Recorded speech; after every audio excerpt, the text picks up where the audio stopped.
Assalomu alaykum hammaga. Ro'za ayyomlaring bilan. Siz tergan kayfiyat qanday chiqibdi, bir baho beringlar-chi.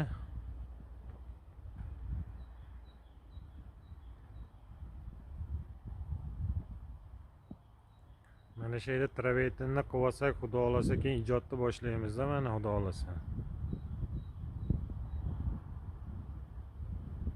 Hozir devorga mana kayfiyatnikilar tortyapmiz mana.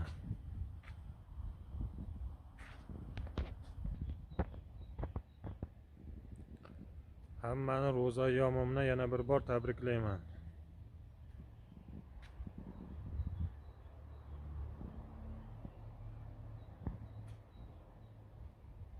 Bu bizlarda mahalla bo'ladi mana.